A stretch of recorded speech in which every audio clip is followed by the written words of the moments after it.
Hello and welcome to the GeoBiz Journal by Confluence. My name is Amandeep. I'm a senior analyst at Confluence Consultants, and today I'm joined by Mr. Ajeet Khurana of Reflexical, a Web3 advisory firm.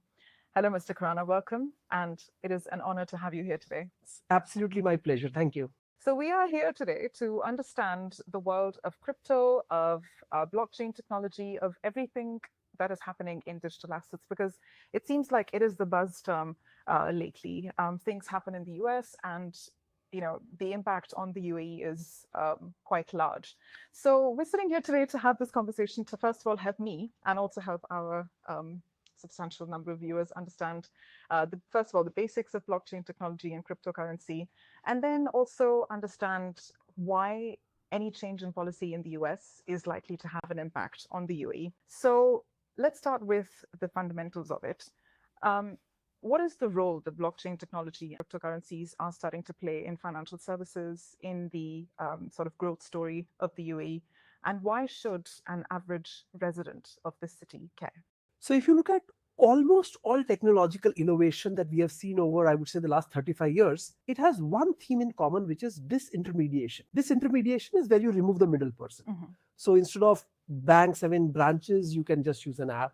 Instead of there being a series of brokers, you can just go to one platform and directly buy, rent an apartment on Airbnb, and a whole host of other examples. Now, the ultimate model of disintermediation is where all intermediaries are removed. Now, blockchain technology or blockchain-based architecture is the only model, and this is the most important part, it is the only model which allows you to remove a central authority. All human systems are central authority based. There could be like a parent in the house, there could be a religious leader, there could be a government, there could be a teacher or a school principal or what have you, a CEO of a company. So we are prone to intermediary control or central control. But we know that true democratization or empowerment of people will come only if you remove such structures. Unfortunately, that has been considered impossible. Like an example would be where every human being is a country unto themselves. It is almost beyond one's imagination.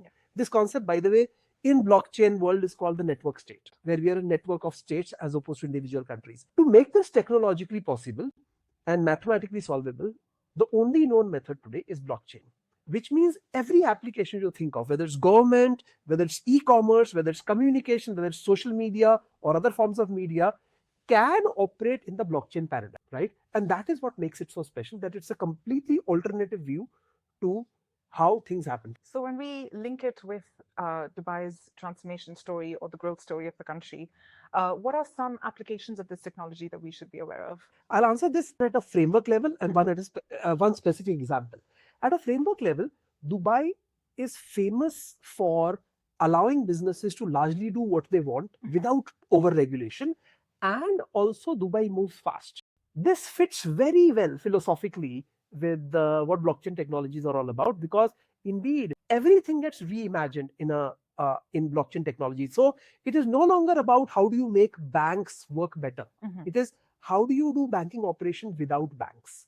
So we want a government or a country or a jurisdiction which would allow for radically new thinking. And Dubai, I think, can only be matched by some very small financial haven-like countries which actually cannot match Dubai in the size of its economy. So that makes Dubai fast enough like the financial havens and credible enough like the economic giants, making it the perfect place. A specific example could be, let us say, payments blockchain. Things like stablecoin or actually transacting using cryptocurrency, something that is not popular anywhere in the world, but it is showing a lot of promise. And I think Dubai could be one of the earliest places in large-scale deployment of stable.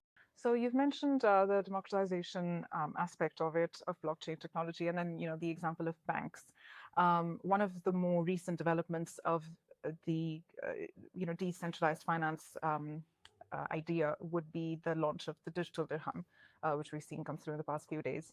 So how do you expect that to impact the adoption of blockchain technology in this part of the world?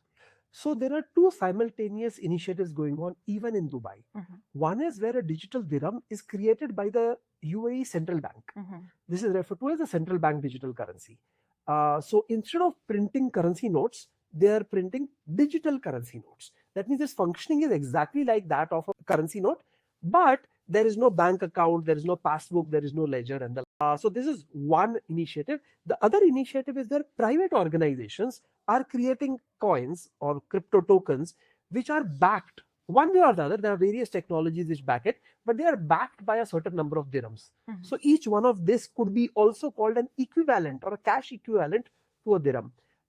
Earlier, no government was willing to accept a private party bringing in this. The US took the lead in coming up with its initial consultative paper on stablecoin regulation. But despite being an early mover in the larger economies, it is economies such as UAE or Dubai specifically, which have taken the lead and are now also coming up with regulations for how private people may create their own dirham equivalent currency. You've mentioned the role of the US, and of course, as we frequently say at Confluence, it's actually just Trump's world and we're living in it. So, of course, before President Trump came in his campaigns, he had mentioned his support for the crypto industry. And when he came in, he announced his strategic reserve. So, Bitcoin as one cryptocurrency and just cryptocurrencies in general gaining a platform again. How do we see that changing the sentiment in the UAE or in the GCC about first adoption of cryptocurrencies on a private level? So, private investors like you and I, for example, and also on a government level, because there's been that sort of almost fear of adopting cryptocurrencies on the mainstream platform. So do we see that changing at any point? So, three short points. Number one is that the fact that the US is sending out the right signals. To be honest, at the time of recording this conversation, not much has happened in terms of changing of regulations. Yeah. We have had like one executive order, and that too has not fleshed out the details. But the very fact that the US is signaling positively is causing central bankers and business in the world to wake up. Point number two is that private individuals buying, storing, selling, or spending cryptocurrency was never a challenge. It is businesses created around this, either in the form of exchanges, swaps, digital, decentralized exchanges, etc., which would face the heat of the regulator potential.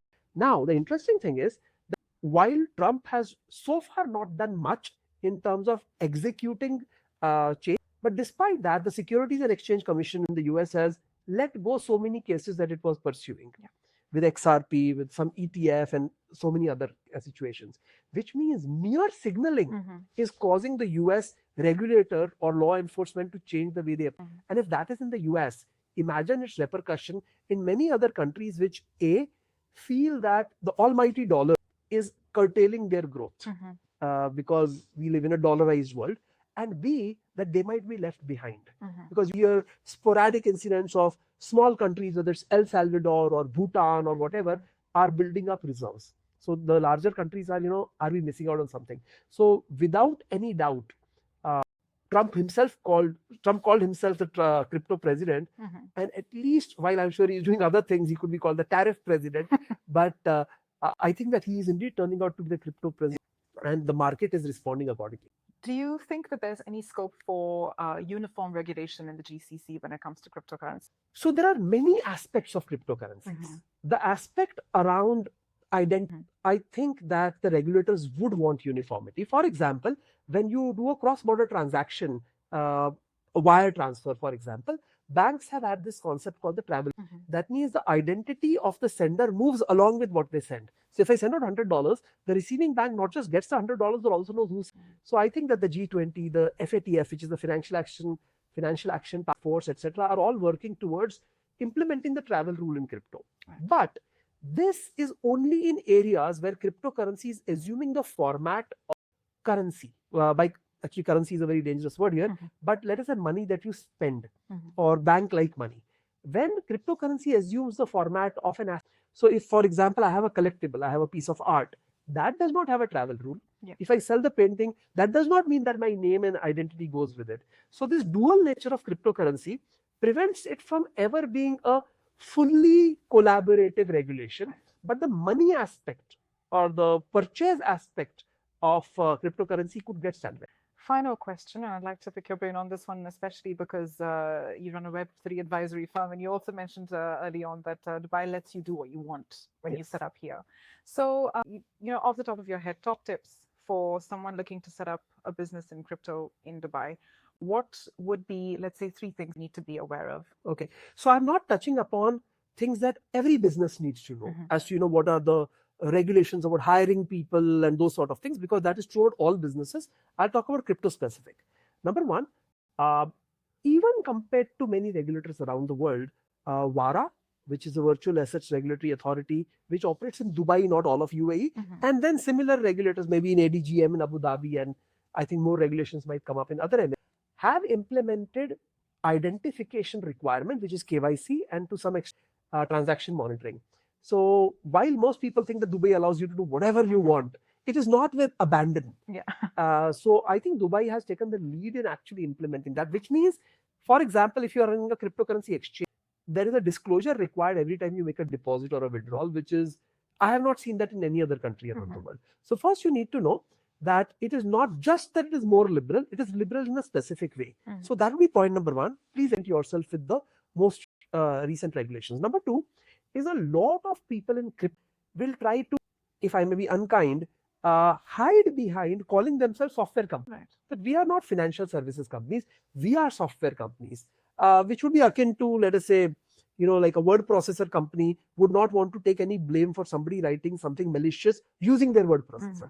I understand the difference between a service provider as well as a software provider. The problem is that in most cases, they are doing a little more, right? So I would say that try to be open with the regulator rather than hide behind a technicality that won't stand. And every territory has certain uniquenesses. In Dubai, for example, if you wanted to buy a car or an apartment or a luxury watch, you can quite comfortably transact in cryptocurrency. But that is an oversimplified view of things. For example, if I'm actually going to a builder and saying, sell me a flat, am I paying the money to the builder? Which would be a very straightforward thing, because both parties are reputed. You are reputed to yourself and the builder is reputed. But or am I paying a third who will then give you some sort of a voucher which claims to have paid the builder? Because in most cases, the architecture presently is the second kind. I would say just be very careful that everything you do is recorded and with reputed parties. Some very, very valuable insights. Thank you so much, Mr. Khurana. Thank you very much. And thank you to our listeners for tuning in. We will be back with more such interesting updates, hopefully. Until then,